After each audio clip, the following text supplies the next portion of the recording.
It's fall in Texas, and you know what that means. There's football, and it's dove season. Last weekend, I went out to a buddy of mine's place, took the old shotgun, and knocked down my limit of dove in less than 30 minutes. It took us just that long to clean them up, and today we're going to be making dove jalapeno poppers like you've never seen before. Stick around.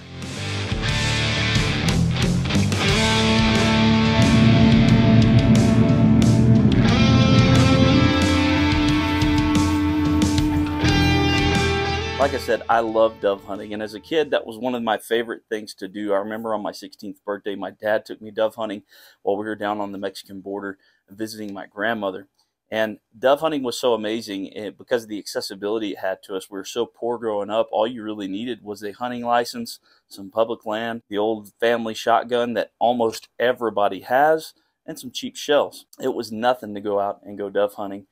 It was something our family could afford, and it was something that I thoroughly enjoyed. I know my father fully enjoyed when he was younger as well.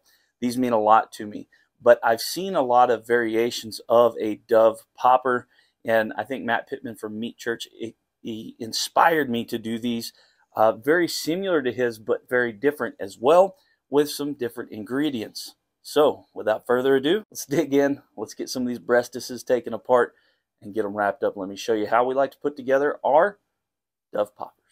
Now guys, there's only a few ingredients that you absolutely must have for dove poppers, and the rest of it's kind of like sausage, you know, you can kind of put whatever you want in there. You got to have a jalapeno element. Ours are going to be sliced pickled jalapeno peppers. Now I like these because you can still get the heat and kick from these, but it's not as pungent as fresh ones. And I love the vinegar, the pickled flavor, that extra layer that it gives us there. It's one of my absolute favorites. So that's what I use for jalapenos. Instead of cream cheese, we are going to be using string cheese, low moisture, part skim mozzarella with added color. So this is just mozzarella, and it looks like cheddar, but it's just the color. But yeah, mozzarella cheese, it melts really well and stays stringy. And then, of course, some hickory smoked bacon, thin slice, regular slice, whatever you want to call it. And star of the show, some dove titties. So I'm going to get these out, and I'm going to show you how to get them off of the bone. And again, we got all of this from H-E-B. Thank you, H-E-B, for being amazing. Always having a selection of what we need and want. Everything in stock and at great prices. I'm not promoted by H-E-B. I'm not sponsored by H-E-B. I'd like it if I was. But I do enjoy H-E-B. I enjoy shopping at H-E-B. So, first things first, get you a sharp knife knife. So much like with a chicken kill bone, you can use your fingers to work up underneath there to get it mostly off, mostly out. I am not going to try to ride the knife up against the bone of this to save like a quarter ounce of meat. So that's kind of silly to me. You just use your fingers, rest them out like that. There's not that much meat there, guys. Toss the rest with your knife. Go ahead and make sure you got all the feathers and all that good stuff off.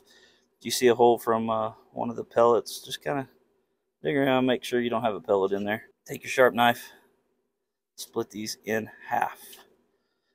All right, we're going to do up the rest of them. Make sure there's no feathers or anything on them. All right, folks, let me show you one more time the easiest way to do this. Make sure all the feathers are off the outside. Of course, we'll rinse all these off in water. But you see the breastbone here, the kill bone. Just like in a chicken, like if you're doing a competition chicken or a spatchcock chicken, run your fingers down the sides. Push it all the way down. There's that little tenderloin there. Again, you're talking about half an ounce of meat. Not that big a deal. Push your fingers down each side. See how it's free like that? So it's just picking up, just like on a chicken. Pick straight up from the top and pull back. And you've got a breasted out dove. So we've got our doves breasted out, deboned, cleaned up. We took them inside, rinsed them off, and then I patted them dry with paper towels, and they look really good. Have our little breast fillets here. Beautiful little dove breast. So we've got our Green Mountain Grills Gym Buoy fired up to 275 degrees, and she's purring just beautifully. I've had this girl for 9 years, and I use her and I abuse her, and did a little bit of maintenance this week with a combustion fan, and she's back to life just like normal. Doing good. So let's take you over.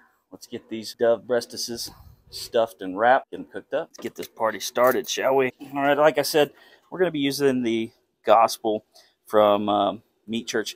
MeatChurch kind of got me into using different rubs and spices, MeatChurch and Cosmos Q. And before I got to meet amazing people like Steve and my buddy Aaron over at Texas Soil Dust. So there's just a lot of really great people in the barbecue scene and in the rub world. So I'm going to be using Matt Pittman's MeatChurch Holy Gospel. We're going to lay out a strip of bacon. We're going to throw this cheese right on top. We cut a strand of cheese, string cheese, 3 times. We're going to place a couple of jalapeno slices on it. All right, pretty simple so far. Hit a little bit of that gospel there. And this is a really like a sugar forward rub, kind of a sweet rub, which is why I really like it. And we're just going to wrap this bad boy up. This is a hearty snack. 2 or 3 of these could be a meal. And that's kind of the point. So we didn't want to overwhelm it with too much seasoning because the bacon is going to be salty. The cheese is going to be salty. So we just want to do the outside. I've seen a lot of people hit the bacon as it's unwound. And so the bacon has it all over it. I think that lands too salty of a bite.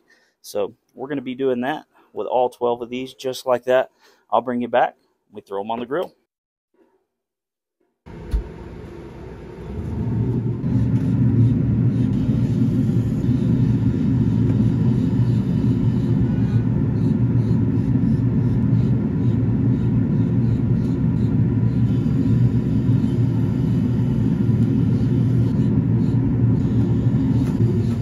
All right, guys, these poppers have been going for about 45 minutes at 275 degrees. I think they're pretty well done, but they're not quite done yet for me because we got to add a little glaze to them. That's right, folks. We're going to be adding some Big Wick's pepper glaze, some smoked jalapeno glaze to these to let them finish off. We're going to hit it with it pretty liberally, make a little bit of a mess, and that's okay because we can always clean it up. Let it set in for about 10 minutes. These are going to be ready to cool off and enjoy. Come on.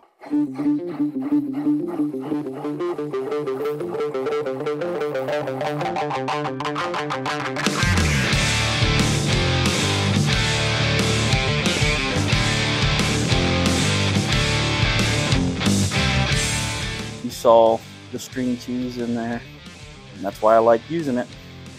It melts and gets stringy. It doesn't ooze all the way out. You can always put it back. Love it. Let these cool off. The taste. It has been just a few minutes. These are not cooled off all the way, but I can't wait any longer. See that string cheese? That's why I like it.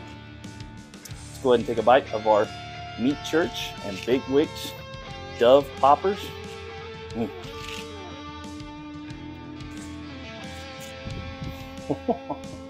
Wow, those layers of different jalapeno flavors is amazing.